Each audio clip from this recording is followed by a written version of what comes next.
नवदुर्गा आणि रायगडला connecting point आहे तो बघूया. ह्या ब्लॉग मध्ये आपल्याला तळगड बघायला भेटेल. तो बघूया.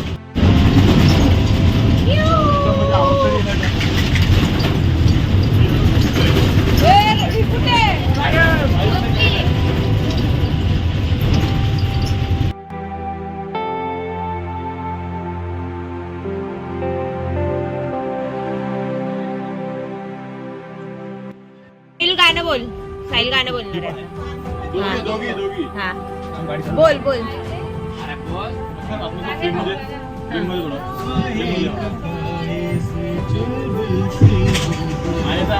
आवाज जोरात.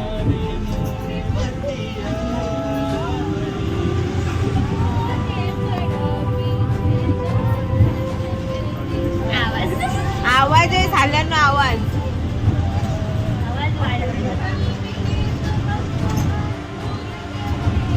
ए साहिल तू बोल. मला हे नाही येते. मग तुला जे गाणं येतं ते मला हे स्टार्टिंगच येतं. स्टार्टिंगच बोललो. मग स्टार्टिंग बोल.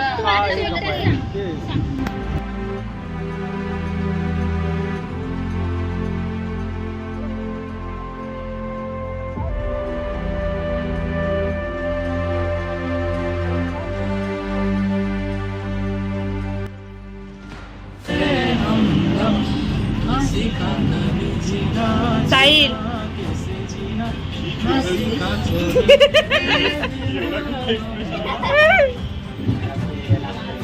तर हा आता तळगड गिडला चढायचा आहे आणि सगळे जमले.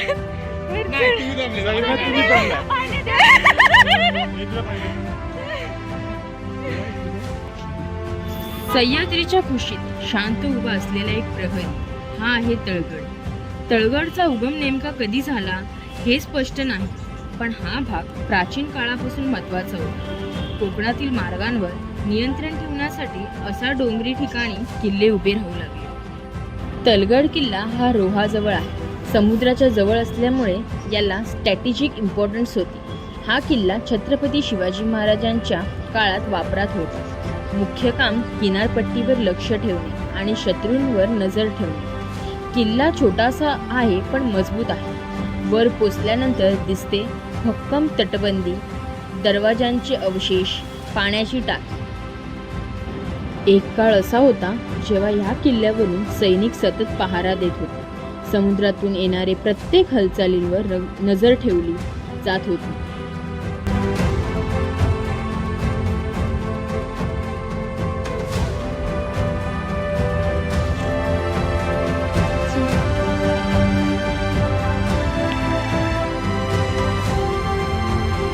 सोपं ट्रॅक बिगिनरसाठी परफेक्ट. 30 ते 45 मिनिटात वर पोचता येते. रस्ता सिंपल आहे पण स्लिपरी होऊ शकतो पावसात. इतिहास, निसर्ग आणि शांतता या तिन्ही गोष्टींचा सुंदर संगम म्हणजे तळगड. जर तुम्ही अजून इथे आले नसाल तर हा किल्ला तुमच्या लिस्टमध्ये नक्की ॲड करा.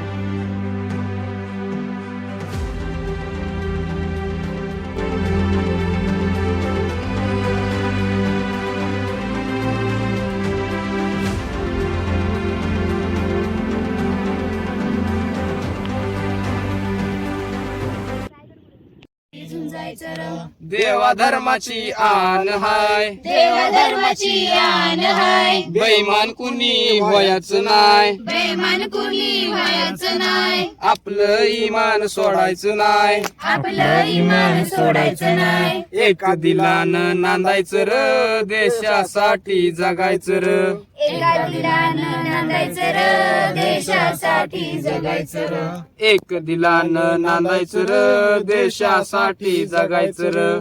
एका दिलानं नांदायचं र, देशासाठी जगायचं र. तोरणा घेऊन राजानं, तोरणा घेऊन राजानं, तोरण बांधलं राज्याचं. सोसना गारवा, गार डोंगराची हवान बाईला सोसना गारवा. गार डोंगराची हवान बाईला सोसना गारवा. गार डोंगराची हवान बाईला सोसन गरवा हळद कुंकू घेऊन हाती काळूबाईला विनू किती हळद कुंकू घेऊन हाती काळूबाईला विनू किती हळद कुंकू घेऊन हाती काळूबाईला विनवू किती हळद कुंकू घेऊन हाती काळूबाईला विनू किती देवीचा काळूबाईचा मळवट भरवान बाईला सोसना गारवा गार डोंगराची हवान बाईला सोसना गारवा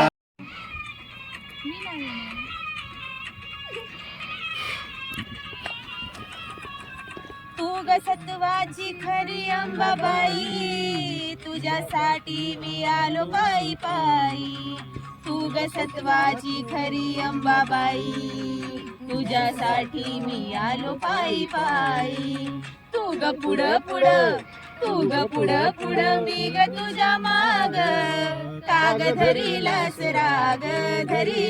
राग अंबाबाई लाड लाडी ग काग धरीलास राग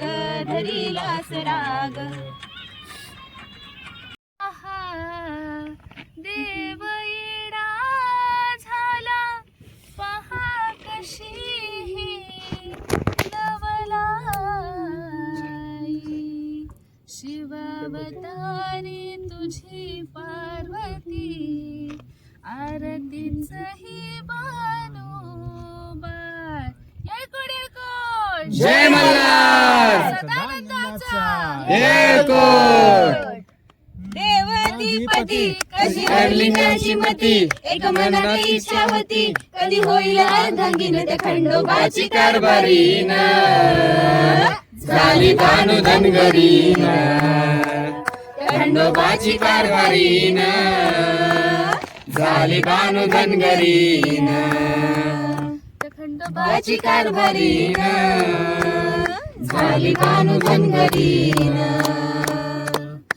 जाऊन चंदनपुराला पाहतोय भानूच्या घराला जाऊन चंदनपुराला पाहतोय भानूच्या घराला बुरल पडली येड झाला देव बुरली कसा गेला होता तिचा पण आला पूर्ण तो करून तिला घालून पैंजण म्हणे तुला मी सांभाळीन त्या खंडोबाची कारभारीन झाली भानू धनगरीन खंडोबाची कारभारीन झाली भानू धनगरीन भानूला ठेवून मनात जागून दिन रात भानूला ठेवून मनात जागून ताकामध्ये भात ध्यास होता मनी तिला वचनात गुंतुनी म्हणे होतो मी तुझा धनी जालांतरी चकून त्या खंडोबाची कारभारीन झाली भानू धनगरीन किती वाजता त्या खंडोबाची कारभारीन झाली जास्त नाही ना दुपारी दुपारी किती वाजता एक वाजेपर्यंत सह्याद्री वेडा नीरज जुगाडू व्यक्तिमत्व यू.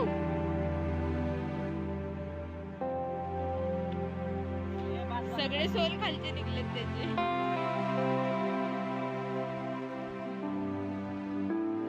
नीरज हे शूज का घालून आलाय मला कळत नाही तू ट्रेकिंगला.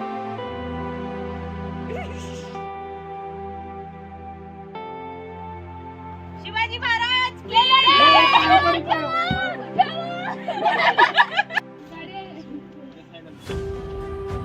निरे खांद्यावर घे ना.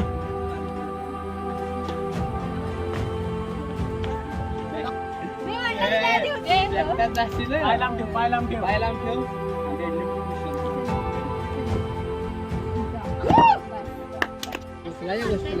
लाल झाला. ट्राय करू मजा गेला तर मी उचलला तरी अजून कसं आता पलटवायचं त्याला. उचल.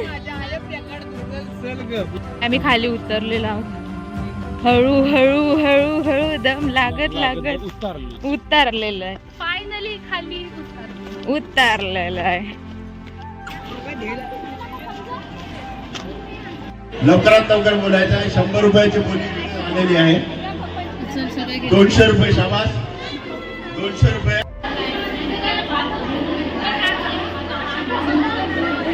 300 रुपये शाबास. 300 रुपये. 300 रुपये कोण आहे? 400 रुपये.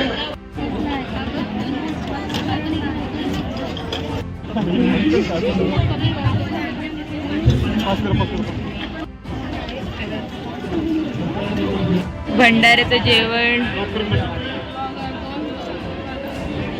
देवीचा प्रसाद अजिबात लागायला नाही.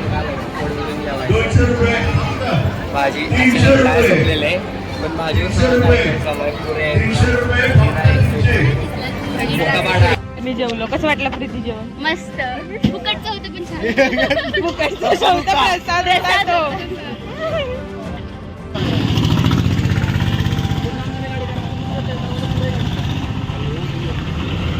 गावचं मंदिर. कसलं मंदिर आहे साईले? विठ्ठल रुक्मिणीचं मंदिर आणि आहे. ते तुळशी वृंदावन दाखव, ते छान आहे. काय आहे ते पण सांगावी. तुळशी वृंदावन. काय